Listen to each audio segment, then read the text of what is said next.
지금 세계 방산 시장에서 정말 어마어마한 계약 하나가 막바지로 치닫고 있는데요. 바로 캐나다의 차세대 잠수함 사업입니다. 여기 한국과 독일 이 두 해양 강국이 제대로 맞붙었는데 과연 최종 승자는 누가 될까요? 오늘 그 승패를 가를 결정적인 변수들 제가 하나하나 짚어드리겠습니다. 일단 이 사업 규모부터가 상상을 초월합니다. 무려 600억 캐나다 달러. 우리 돈으로 환산하면 약 60조 원에 달하는 그야말로 천문학적인 액수죠. 캐나다 순찰 잠수함 프로젝트 CPSP가 얼마나 중요한 사업인지 이 숫자 하나만 봐도 딱 감이 오시죠? 아니, 캐나다가 왜 이렇게까지 큰 돈을 쓰려는 걸까요? 이유는 아주 명확합니다. 기존에 쓰던 잠수함들이 이제 너무 낡았고요. 태평양, 대서양은 물론이고 요즘 러시아 때문에 전략적 중요성이 확 커진 저 북극해까지 세계에서 가장 긴 해안선을 지켜야 하거든요. 이건 뭐 더 이상 미룰 수 없는 국가 안보의 최우선 과제인 셈입니다. 그래서 오늘은요, 이 60조 원짜리 질문의 핵심이 뭔지 한번 들여다볼 거고요. 두 경쟁자의 강점과 약점, 또 속도냐, 동맹이냐 하는 문제, 그리고 물밑에서 움직이는 산업계의 이해관계까지 깊숙이 파고든 다음에 캐나다의 최종 선택은 어떨지 전망해 보겠습니다.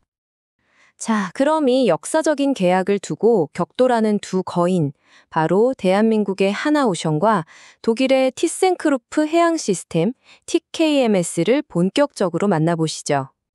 여기서 진짜 재밌는 게 뭐냐면요. 이 싸움이 그냥 잠수함 성능만 비교하는 게 아니라는 겁니다. 한쪽은 우리가 빨리 그리고 멀리 가는 잠수함 만들어줄게 하는 거고, 다른 한쪽은 우리는 네이토 동맹이랑 완벽하게 호환되는 안정성이 최고야 라고 말하는 거죠. 이건 완전히 다른 두 개의 잠수함 철학, 그리고 캐나다의 미래 전략에 대한 거대한 선택이라고 볼 수 있습니다. 그렇다면 캐나다는 대체 어떤 기준으로 최종 결정을 내리게 될까요? 사실 이 경쟁의 핵심은 딱 한 문장으로 요약됩니다. 속도냐, 아니면 네이토와의 전략적 통합이냐. 지금부터 이 네 가지 핵심 전장을 하나씩 뜯어보겠습니다. 먼저 캐나다 해군 전문가들 이야기부터 들어보죠. 이분들 입장은 아주 절박해요. 낡은 잠수함 때문에 생긴 전력 공백을 하루라도 빨리 메워야 한다는 거죠. 그러니 다른 거 다 제쳐두고서라도 새로운 잠수함을 최대한 빨리 손에 넣는 속도가 제일 중요하다. 바로 이겁니다. 그런데요, 반대편에서는 전혀 다른 목소리가 나옵니다. 전략 분석가들은 잠수함 성능보다 동맹 내에서의 정치적 관계나 호환성이 더 중요할 수 있다고 말하죠. 특히 나토 핵심 회원국인 캐나다 입장에서는 수십 년간 함께 해온 동맹들과의 끈끈한 관계, 그 안정성을 택하는 게 더 현명한 선택일 수 있다는 주장입니다. 자, 이 표를 보시면요, 두 나라의 장단점이 얼마나 극명하게 갈리는지 한눈에 보입니다. 먼저 기술 쪽을 보면 한국은 KSS-3 모델에 VLS, 그러니까 수직 발사관을 넣었어요. 잠수함에서 탄도미사일까지 쏠 수 있는 그야말로 강력한 한방이죠. 반면에 독일은 212CD형의 스텔스 성능, 이걸로 승부를 봅니다. 세계 최고 수준이거든요. 근데 진짜 중요한 차이는 바로 속도입니다. 한국이 2035년 이전에 납품하겠다 이렇게 못을 박았으니 이건 확실한 우위죠. 하지만 나토 호환성으로 넘어가면 얘기가 또 달라져요. 이건 뭐 독일, 노르웨이 공동 프로젝트로 이미 검증 끝난 독일의 압승입니다. 그러니까 캐나다가 뭘 더 중요하게 보느냐에 따라서 이 저울이 완전히 왔다 갔다 하는 그런 상황인 거죠. 그런데 이 결정이 단순히 군사 전략만 보고 하는 게 아닙니다.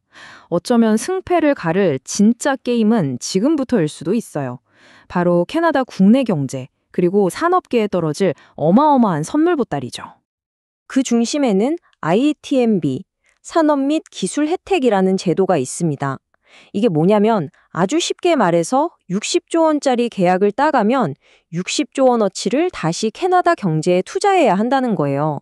일종의 의무 조항인데 캐나다 산업계 입장에서는 정말 엄청난 기회인 거죠. 그렇다면 캐나다 기업들이 이 거대한 투자에서 진짜로 원하는 건 뭘까요? 단순히 일감을 좀 나눠받는 것? 그 정도 수준이 아닙니다. 훨씬 더 큰 그림을 그리고 있어요. 여기서 핵심은 바로 이겁니다. MRO, 유지 보수 정비 사업이죠. 캐나다 산업계는 잠수함 몇 척 만드는 것보다 앞으로 수십 년간 그 잠수함들을 관리하는 사업에 훨씬 더 관심이 많습니다. 이건 한 번 계약하면 잠수함이 퇴역할 때까지 거의 반세기 동안 보장되는 안정적인 수입원이거든요. 그러니까 어떤 업체가 더 파격적인 기술 이전과 MRO 패키지를 약속하느냐, 이게 어쩌면 승패를 가를 결정적인 히든카드가 될 수 있다는 겁니다. 자, 이제 슬슬 정리해볼까요? 이 모든 변수들을 종합해서 캐나다가 과연 어떤 선택을 하게 될지 한번 따져보겠습니다. 최근에 아주 의미심장한 장면이 하나 있었죠. 캐나다 총리가 직접 한국의 한화오션 조선소를 방문한 건데요. 전문가들은 이걸 보고 캐나다 정부가 한국의 빠른 생산 능력과 이미 검증된 기술력을 정말 진지하게 보고 있구나 하는 강력한 신호로 해석하고 있습니다. 결국 캐나다는 이 근본적인 질문에 답을 해야만 합니다. 당장 급한 불을 끌 수 있는 속도와 성능이냐, 아니면 오랜 동맹과의 전통적인 관계, 즉 안정성이냐. 결정의 시간은 이제 정말 얼마 남지 않았습니다. 지금 한창 최종 평가가 진행 중이고요. 이 역사적인 발표는 바로 내년 2026년 상반기에 나올 예정입니다. 오늘 이야기의 핵심 딱 3가지로 정리해 드릴게요.